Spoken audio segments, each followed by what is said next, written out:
بسم اللہ الرحمن الرحیم۔ السلام علیکم۔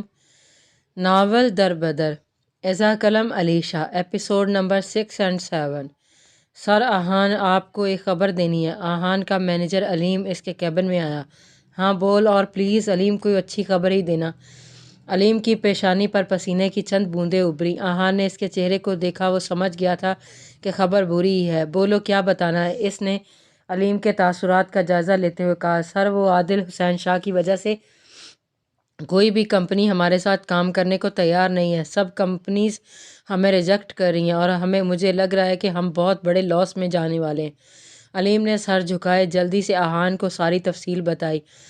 سن کر آہان کی آنکھوں میں تیش سے لال ہو گئی تھی۔ سر، اب ہم کیا کریں گے؟ علیم نے سر اٹھا کر اسے دیکھتے ہوئے پوچھا۔ کرنا کیا ہے؟ اب عادل کو سبق سکھانا پڑے گا۔ اس نے اچھا نہیں کیا میرے بزنس کو فلاپ کر کے، اسے میں کبھی بھی نہیں چھوڑوں گا۔ آہان کا بس نہیں چل رہا تھا، وہ ابھی جا کر عادل کو مار دے۔ بدلے کی آگ میں وہ جھلس رہا تھا۔ اکثر آپ جب کچھ غلط کرتے ہو تو آپ کو وہ صحیح لگتا ہے، اور جو آپ کو غلط ثابت کرتے ہیں ان سے بدلہ لینا آپ اپنا جنون سمجھ لیتے ہیں۔ آپ اس بات کو ماننا ہی نہیں چاہتے کہ آپ کہیں غلط ہیں، اور پھر ایک وقت ایسا آتا ہے کہ اپنی بات ہی چھوڑی چنگاری میں آپ خود ہی جھلس جاتے ہیں۔ صبح 7 بجے مراد کی آنکھ الارم کے بجنے سے کھلی تھی، جس کا ایک ہاتھ اپنی آنکھوں پر اور دوسرا ثنا کے اوپر تھا۔ وہ اس کے بال کے قریب لیٹی ہوئی تھی، ہوش و خرد سے بیگانہ۔ اگر وہ خود کو ایسے دیکھ لیتی تو ضرور کہیں شرم سے چھپ جاتی۔ ثنا کے کپڑے اس سے جسم سے اوپر ہی تھے۔ مراد کی نظریں اس کی کمر پر ٹک گئی تھیں۔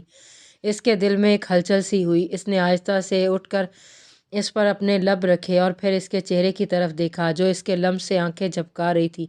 نیند میں مراد فٹافٹ سے پیچھے ہٹا، اٹھ کر وارڈروب سے اپنے کپڑے نکالے اور واش روم چلا گیا۔ جب وہ باہر آیا تو ثنا اپنے پنک کلر کی شارٹ نائٹی میں بیڈ پر بیٹھی آنکھیں مل رہی تھی۔ اسے دیکھ ساتھ ہی سیدھی ہو کر بلینکٹ اوڑھ لیا تھا۔ آج مراد نے جلدی جانا تھا، اس کی میٹنگ تھی آج۔ اس کی اس حرکت پر وہ سر جھٹکتا باہر چلا گیا۔ چپ تو ایسی جاتی ہے جیسے اس نے چھوا نہیں، خود کلامی کرتا آفس کے لیے نکل گیا۔ صبح 10 بجے سب ناشتے کی ٹیبل پر موجود تھے۔ عادل نے سب کو اکٹھا دیکھ سلطان صاحب سے بات کرنے کا سوچا، اپنے اور حیا کے متعلق۔ عادل بیٹا، سلطان صاحب نے اسے پکارا۔ جی بابا۔ عادل پوری طرح سے ان کی طرف متوجہ تھا۔ بابا جان، آج ہم سب رات میں لندن کے لیے نکل رہے ہیں۔ عادل نے حیرانگی سے دیکھا۔ سب مطلب میں تمہاری ماما، چچی اور چچا اور وجیح کچھ مہینوں کے لیے جا رہے ہیں۔ عادل کو جھٹکا لگا۔ لیکن آپ نے بتایا بھی نہیں، اور ٹکٹس کب بک کروائیں آپ نے؟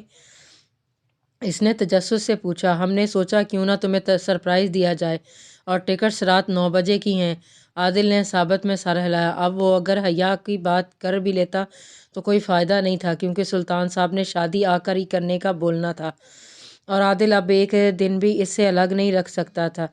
عادل نے ناشتہ کیا اور سب کو اللہ حافظ کہہ کر کمرے سے نکل آیا اور سیدھا حیا کے پاس گیا تھا۔ حیا، جلدی سے شال لو اور میرے ساتھ چلو۔ حیا نے ہلکی سبز رنگ کا سوٹ پہنے ہم رنگ دوپٹہ سر پر لیے ہوئے تھے، عادل کی شال میں لپٹی رہی، جو عادل نے اس سے لے کر اپنی دوسری شال اسے پہنا دی اور خود اس کے والی اوڑھ لی تھی، اور اس کا ہاتھ پکڑ کر ساتھ لے گیا۔ عادل اسے شاپنگ مال سے لے کر گیا تھا۔ وہ ایک بوتیک میں کھڑے تھے۔ حیا، یہاں دیکھیں، یہ ریڈ سوٹ کتنا پیارا ہے، اور جب آپ پہنیں گی تو اور بھی پیارا لگے گا۔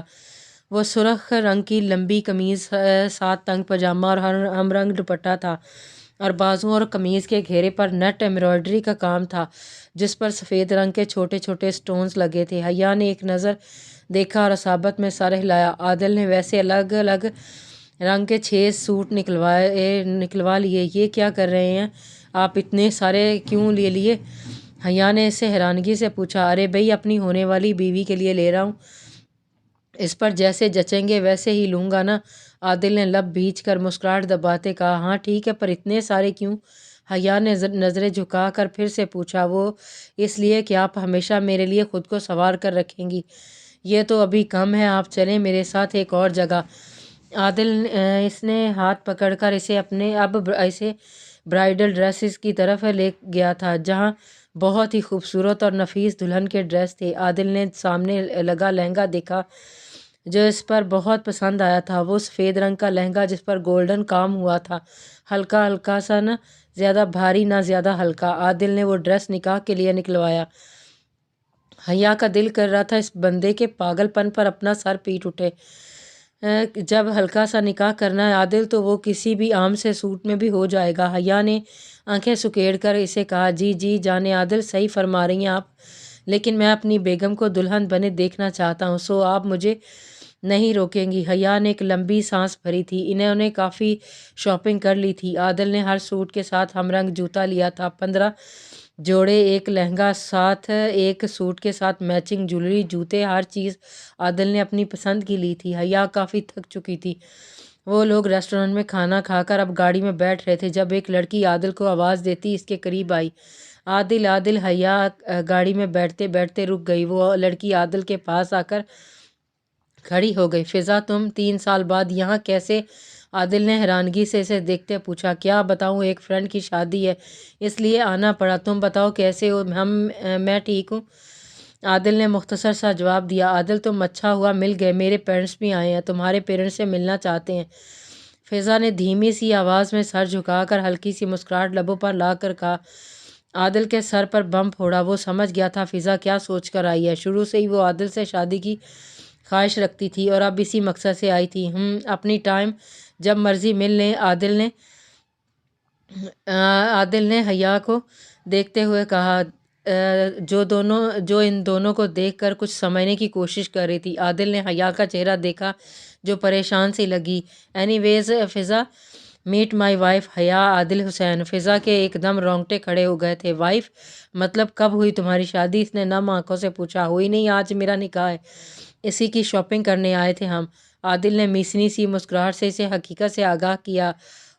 آئی سی، کنگریچولیشن، پھر تو اچھا لگا جان کر، میں چلتی ہوں پھر۔ وہ دانت پیس کر بولتی چلتی بنی لیکن خونخوار نظر حیا پر ڈالنا نہ بھولی۔ عادل نے حیا کو گاڑی میں بیٹھنے کا اشارہ کیا۔ وہ پورے راستے خاموش رہی تھی۔ عادل نے گاڑی ایک ولا کے سامنے کھڑی۔ وہ محل کی طرح سفید اور گولڈن رنگ کا ولا تھا۔ حیا سمجھ گئی تھی، اسی لیے عادل نے نکاح ڈریس اور اس رنگ میں ہی لیا تھا۔ حیا کی آنکھیں بھر آئیں، اس نے عادل کی طرف دیکھا۔ عادل نے اس کے ہاتھ کو پکڑ کر ہلکی سی مسکراہٹ دی، جیسے یقین دلا رہا ہو کہ میں ہمیشہ تمہارے ساتھ ہوں۔ عادل نے گاڑی سے اتر کر حیا کی طرف کا دروازہ کھولا۔ انہیں گھر آتے 4 بج گئے تھے۔ 5 بجے اسے گھر کے لیے نکلنا تھا۔ عادل حیا کو لے کر ولا کے اندر گیا، جہاں سارے ملازم ایک ایک کر کے اسے سلام اور حیا کو خوش آمدید کہہ رہے تھے۔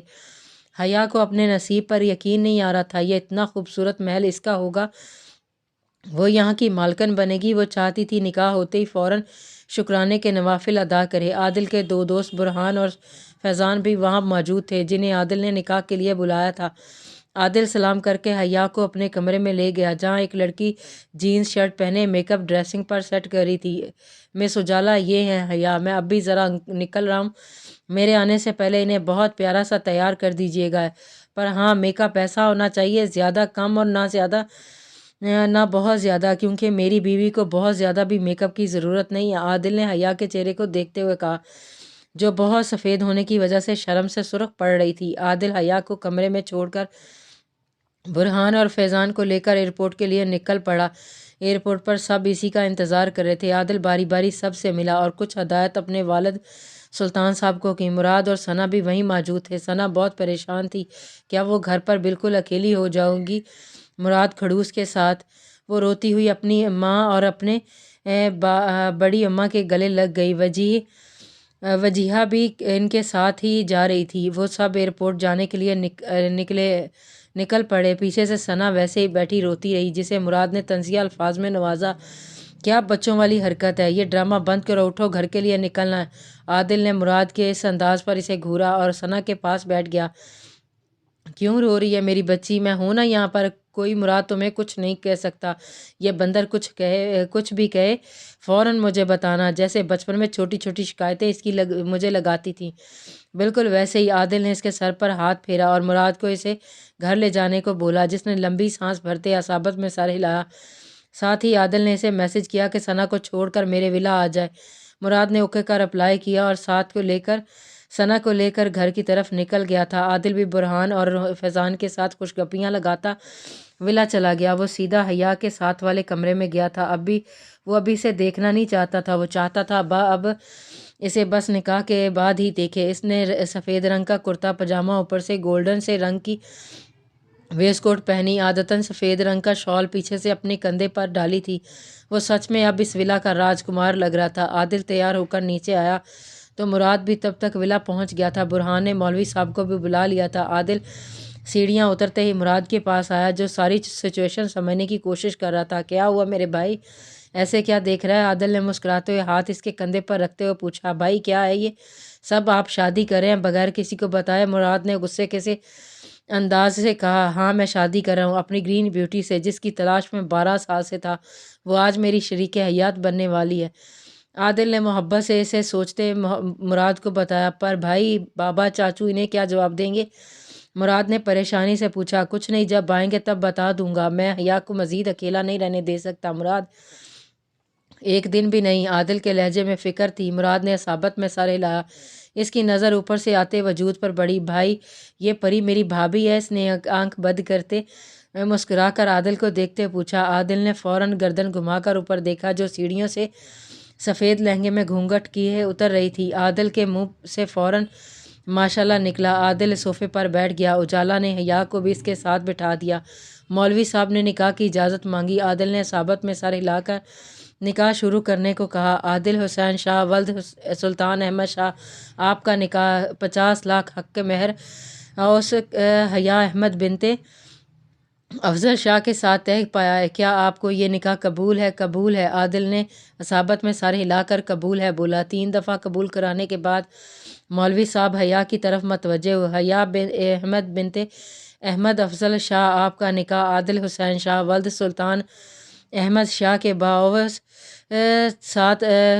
50 لاکھ حق مہر طے پایا ہے۔ کیا آپ کو یہ نکاح قبول ہے؟ گھونگھٹ سے چند موتی اپنے والد کے نام پر حیا کی آنکھوں سے نکل کر گرے۔ اس موقع پر ماں باپ کا ہی ساتھ ہونا تو ضروری ہوتا ہے، اور وہ دونوں کے سائے سے محروم تھی۔ عادل نے آنسوؤں کی بوندیں دیکھتے اس کے ہاتھ پر اپنا ہاتھ رکھا۔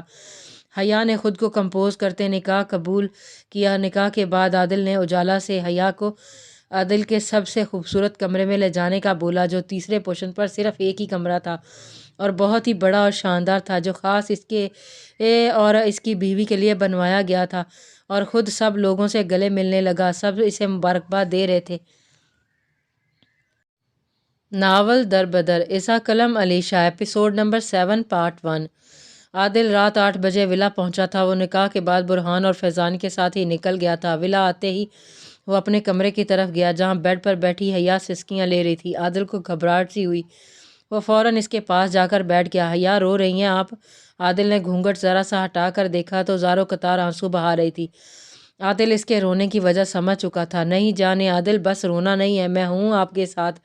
اب آپ میری محبت ہی نہیں، میری ذمہ داری بھی ہیں۔ حیا مسلسل اس طرح بیٹھی رو رہی تھی، اس کے آنسو ہاتھوں پر گر رہے تھے۔ وہ ایک دفعہ پھر اپنے ماضو میں جا چکی تھی۔ حیا، عادل نے اس کے ہاتھ پر ہاتھ رکھا۔ چلیں اٹھیں، وضو کریں، ہم نماز ادا کریں گے، اس سے آپ کو بہتر محسوس ہوگا۔ حیا نے اٹھ کر اسے دیکھا۔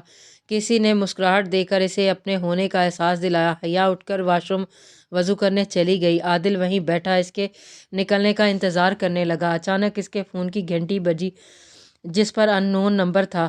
عادل نے فون اٹھا کر کان کو لگایا۔ ہیلو، عادل نے فون اٹھاتے کہا۔ مسٹر عادل حسین شاہ، اپنی موت کا انتظار کر لیں، آپ کی الٹی گنتی شروع ہونے والی ہے۔ مقابل نے دانت پیستے ہوئے غصے سے عادل کو کہا۔ You damn, who are you? میں کیوں چھوڑوں گا تمہیں؟ چھوڑوں گا نہیں۔ تبھی واش روم کا دروازہ کھلنے کی آواز سے عادل نے فوراً سے فون کاٹ کر رکھ دیا اور واش روم میں وضو کرنے چلا گیا۔ حیا مسلسل بیٹھ کر اس کا انتظار کرنے لگی تھی۔ مسلے پر بیٹھ کر اس کا انتظار کرنے لگی تھی۔ عادل وضو کر کے باہر آیا تو دونوں نے نماز ادا کی۔ جب سلام پھیرا تو حیا اس سفید جوڑے میں ویسے ہی عادل کی شال لیے بیٹھی تسبیح پڑھنے لگ گئی۔